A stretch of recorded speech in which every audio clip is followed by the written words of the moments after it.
What's up, folks? My name is Sir Medieval, and today we'll be going into some news surrounding crowdfunded MMOs and some not so crowdfunded MMOs. Welcome to the June update.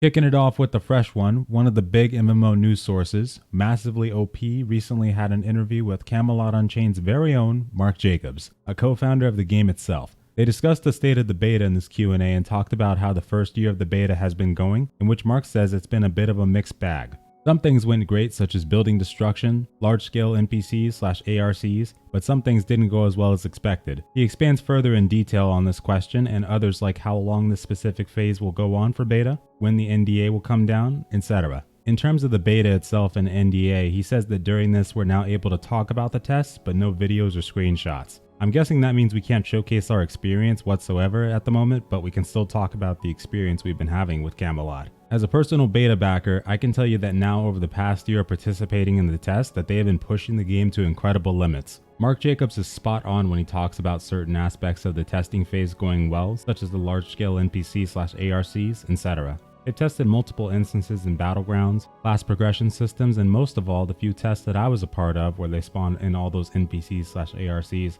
was absolutely insane. The amount of stuff going on for your screen, it was surprising we didn't hear more reports of PCs exploding. Although a cause of concern I've seen from people keeping their eye on the game is outside of the content of RVR, what type of content we'll have access to. Some feel that they wouldn't really want to just do RVR all the time, or have the game solely built around it. For me personally, I start to think that no matter what, it's important to have a balanced amount of these games. These upcoming crowdfunded MMOs, they don't need to just have one that does it all. Because if they have a collection of them that specializes in each individual aspects and spreads us all apart, PvE for Pantheon, Realm vs. Realm for Camelot and Crowfall, Sandbox hopefully for Amazon's New World and Ashes of Creation, that medieval life simulator/sandbox aspect from Chronicles of Elyria, and more. In this case, I think we'll have an even greater experience. We'll have to see what they add over time to supplement the content outside RVR for the game though. Maybe they already plan to have things added that you can do when you're not in the heat of battle. They already have a crafter specific class, so who knows what else will be in store. Next up will be another one of the champions, Pantheon, Rise of the Fallen.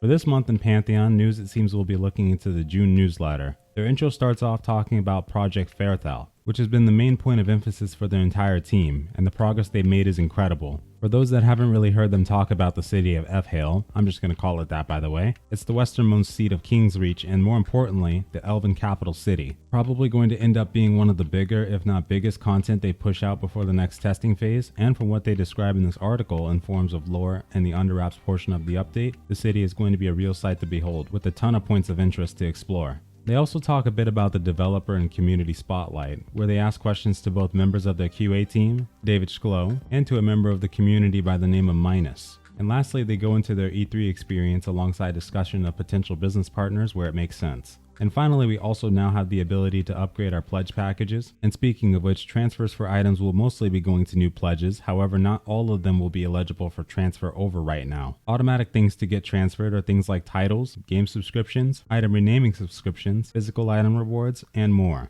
Oath has also been gaining even more traction, being one of the first products I've seen from an almost recent joining of Unreal Engine and Spatial OS. This is one I'm very excited to see more of. It was also recently announced that they have now hired independent studio Ocean Spark Studios, a group of very talented 3D artists, VFX artists, and animators that will be working to create Oath's breathtaking worlds and characters, bringing Evervale to life. Be sure to stay up to date on their Discord for the post previews of things they're working on to get feedback for whoever's online. However, be sure to note that they don't specifically deal with gameplay decisions and cannot answer questions of that sort. It was also announced last Monday that the Refer a Friend system has now arrived. This allows us to earn Oath tokens by referring friends to Oath. Be sure to visit this link to learn more and get your unique invite code. Those tokens will also be used to purchase premium cosmetic items later on when Oath goes live. Chronicles of Elyria recently posted an update by the name of Shiny Day that goes into a couple aspects of the game. The first being a screenshot and a small description of the review room in which Caspian, Vi, Snipe Hunt, and the rest of the team gather for meetings or reviewing whatever they're working on.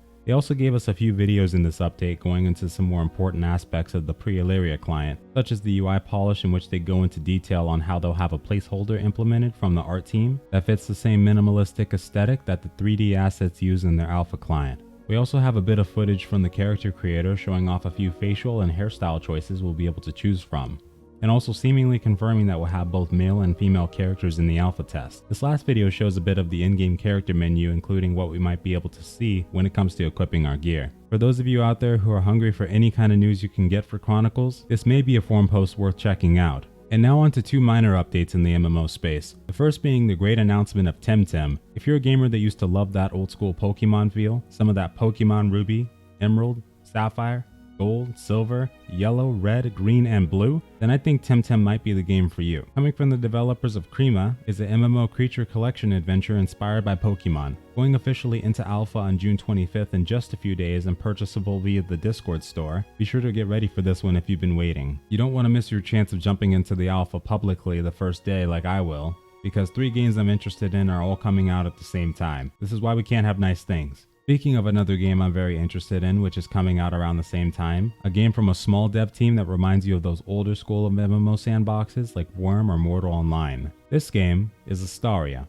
one that I cannot actually believe flew under my radar for so long, because it's a lot of what I love in sandboxes and totally should have popped up in my Steam queue. But anyway, this game is currently scheduled to go live in 6 days on June 28th. It's a medium fantasy MMORPG with emphasis on social gameplay, crafting, party combat, and territory control, with some cool mechanics like being able to fight the developers, permanently hunt down a dragon, and challenge AI that develops new behavior as time goes on, and the developers learn how the community reacts to them. Slamming another one down with Crowfall, with some pretty cool updates this month, starting with the Q&A they held on June 6th, going into different aspects of the game, like buffs and debuffs, which will be expanded upon in the next update, to include information about something you're targeting displaying at the top of your screen. And speaking of which, this update might actually already be on the public server as well, which is expanded upon by talking about how one of the recent updates is that now disciples will have all tiers of quality, and every disciple of white may be purchased from NPC vendors. However, disciples may only be used on vessels of which they are equal to or greater than in quality. You can't use a green or uncommon disciple on a white vessel, for instance. Green and blue ones being NPC loot drops, while purple and orange being strictly crafted by using 3 lower level quality disciplines to create a higher level one. We also get some more news about a new feature coming in the 5.100 game update. A first look on how they're planning to facilitate item reward cycles in Crowfall. Also, if you don't know what disciples are, they're a big part of how you can progress your character as well. But item reward cycles are the systems in which players can get rewarded with items for performing certain activities and achievements during gameplay.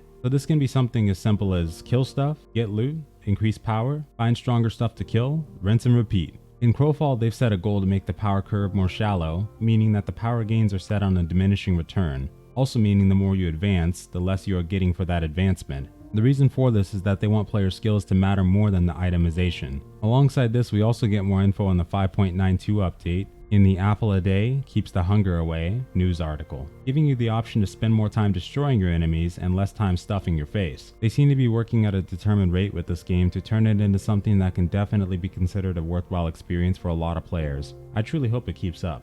And they lastly talk about how they've taken some steps to improve the new player experience, or NPE, by implementing some quality of life changes that should help us as players have more fun when starting the adventure. Things like more timely tooltips to help you, as well as additions to the spider-infested forest tutorial area that allows you to get more experience with your weapons and harvesting tool before you set out into the ruthless world. And last but of course not least, we have Ashes of Creation. Recently there's been a few news posts regarding the game, but there are some about the important aspects such as the node system, which links back to the scientific node type article released in April of this year, that of which describes how a scientific node may differ from others, mainly being one that specializes in artisanship and construction, which allows you to gain mechanics through many of the NPCs and ancillary quest points throughout the node, which will be very appealing for those of you that like to interact with supply and demand aspects of a game. These nodes provide a way of helping you grow your fortune, build your reputation, and attain rare goods or fame. During the expedition phase of this node, you'll encounter merchants looking for brave adventurers and curious artisans. If you should choose to aid them, the one small expedition could grow into a sprawling metropolis with rare items from faraway lands. The cool thing about the nodes is how they progress over time based off of player contribution. This was actually a mechanic that I was super excited about when I first heard about it. That type of thing can really add a special experience to both the history of the game and the journey if they pull it off. They also currently have a set of cosmetics related to the Pilgrimage of the Diviner, available as add-ons in the AOC shop, which started on June 5th and is going all the way till July 3rd. There's also a reminder in there that the Beastmasters bundles are no longer available in the shop as per June 5th. You can also purchase these items individually or in a pack of their own if you'd like.